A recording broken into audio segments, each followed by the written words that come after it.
Carl, talk to us about your number 99 Subway Ford. All right, can you guys hear me at all? Anybody? You got me? All right, so our Subway Ford is actually pretty good. I love being here at Dover. It's one of my best racetracks, our team's best tracks. All the Fords seem fast. And this will be a place for us to come and get a win. It looks like the track's going to be, the weather's going to be good for racing on Sunday. I think they said it's supposed to be sunny, so it'll be nice and slick. This is one of the most difficult racetracks to keep up with the way the rubber builds up, and and it's a tough track, so it's good for us. We really enjoy the challenge, and we'd like to get our season rolling here with a win and get off of the chase bubble. That's not fun to be sitting there 10th in points. So we need to just go have a good solid run like we know we can. Okay, we'll open up for questions for Carl. Please raise your hand. We'll get a wireless mic to you. We'll start right here with Melinda, then come to Claire. Hey, Carl. Melinda Adams, ESPN. Can you hear me? Yes. Yeah. Excuse me.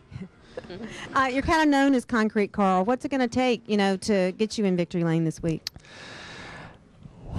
This track has been really good to us, but it is a very difficult track. It's easy to miss the mark here with the setup or the strategy.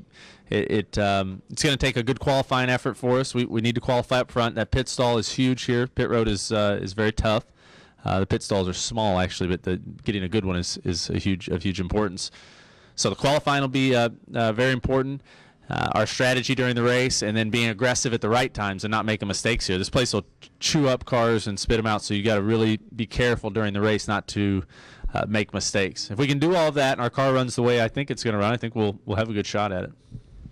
Go ahead, Claire. Claire Beeline, Sirius XM NASCAR Radio. I talked with a lot of the young drivers yesterday who are coming here for their first time, who heard stories about the three-story drop-off here and how it feels. And after they did it, they said, well, maybe it's like 2 stories. But it is. They hear all these stories about what it's like. What was it like the first time you came here, and how you've learned maybe to get better and better at that particular aspect? Well, I came here, the first time I came here was in a blank white 99 truck for Jack, and I'd been practicing on my computer a lot. I'd watched videos and, worn out guys like Jeff Burton, Kurt, Mark, all the guys, Biffle, the guys who had a lot of laps here.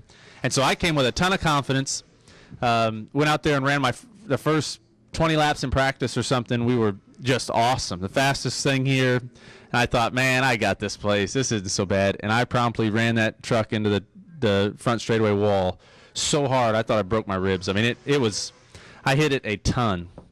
Destroyed the truck. Doug Richard, my crew chief, called me all sorts of things because it was really stupid to tear up that race truck.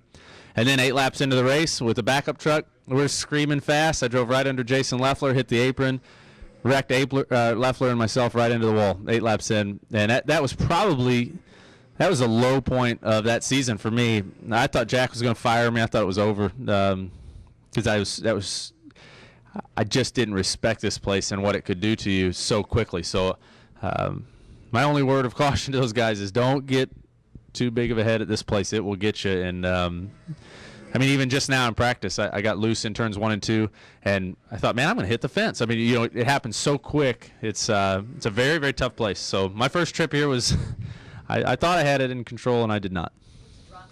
The driving in the corners is there are a lot of things going on. The car is sliding sideways. It's moving. You kind of launch. It feels like you're jumping down into the corner. And then when it lands, the car can do anything. It depends on how the crew chief has it set up. But you don't want that thing to land and do the death wiggle, the turn sideways. It's scary. So you got to get the car set up right for long runs because I can only do that for so many laps when the car's loose there. It's really, really difficult.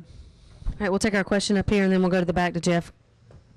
Carl, how do you explain your success on concrete? Because obviously you've had a lot of success here at Dover and also at Bristol. So how do you explain your success on concrete, and how do you keep from getting too overconfident? Because as you said, if you get overconfident, this track will jump up and bite you. Well, I've had some bad runs on concrete also. We've run really well at places like Nashville here, Bristol, and but then we've missed it, and that's what I kind of was saying there at the beginning. Is it's really easy to miss the setup here and really be in trouble because if if you're off here, it's so treacherous and it's so tough. But I think our success is due to really smart crew chiefs, good communication, getting the car set up right, because there's no driver that can drive a bad car to a win at these places, I don't believe. I think you have to have that good car, and then you have to drive it well. So I think relying on the car being set up to do more work is the key to running well here.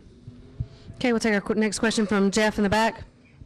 Jeff Gluck from SBNation.com. I have an echo over here, so I can't really hear myself, but I'll try to get this question out. There's been 40 fewer cautions this year through the first 12 races than there were last year, which is like 3.3 fewer cautions per race.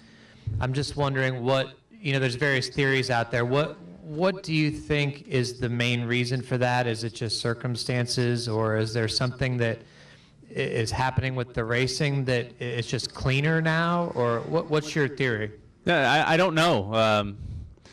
I know as a driver, less cautions is good. Less cautions that's better. Doesn't hurt as bad. Doesn't cost Jack as much money. So that's good. But I don't know the reason. I'd say guys are just.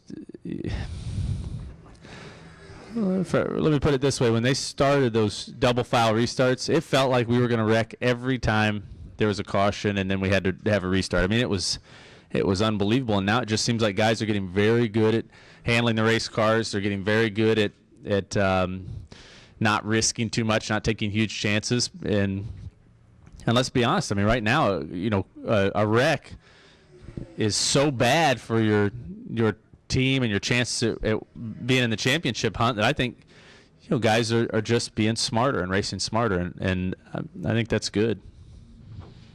Additional questions for Carl? Anybody else? Okay, Chuck. Carl, if we could switch from concrete to asphalt. Next week, over here. You're going to Pocono, which is going to be a new animal. Yeah. Can you talk about how you're approaching that, what you expect, and especially with the new paving and the 400 laps, how does that change the strategy, just the whole approach to Pocono? It's 400 miles now, so it's going to be shorter, right? Is that correct? That's what I hear. Okay. I'm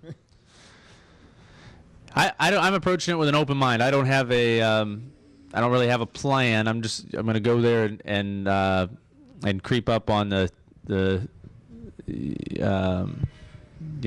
it easy, kind of ease into the new surface, figuratively, with speed and everything. I don't want to go there, and I assume we're going to be screaming fast. I mean, it's going to be really fast, so I want to make sure I pace myself. We learn as much as we can during the testing time we have, because with a new racetrack, essentially a new racetrack, a new surface, there's a huge opportunity for someone to figure something out and dominate, and we want to be that guy. Those guys. We don't want to go out there and have some preconceived notion or something. So we're going into it with real open minds and hoping that we can master that surface and take advantage of the kind of the unknown there.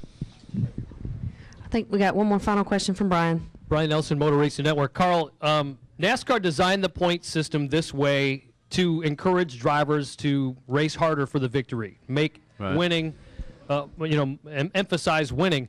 But what you said a moment ago kind of piqued my curiosity, that the point system, the way it is prompting you to do exactly the opposite. How, why is that? How should NASCAR come up with a plan to get you to race a little bit more? Okay. There is not a point system that NASCAR can devise that is going to make us go out there and wreck race cars, you guys. I mean, there's nothing positive out of wrecking a race car. It hurts your chances at winning the race, which is all of our number one goals when we come to the racetrack, okay? I want to be very clear. No driver is going out there and putting his focus on just not wrecking. I mean, we're going out there to race. I mean, I don't know if any of you guys have ridden in any of these cars, but, I mean, we're driving the hell out of these race cars. But we also are learning and understanding that you can't really plan on winning a race or a championship if you're wrecking. And I think no matter what point system they come up with, I can't think of one where everybody's just going to go out there and go, hell, let's just wreck. I mean, that's not going to happen. So we can talk about all we want, but we're all going to race, not to wreck.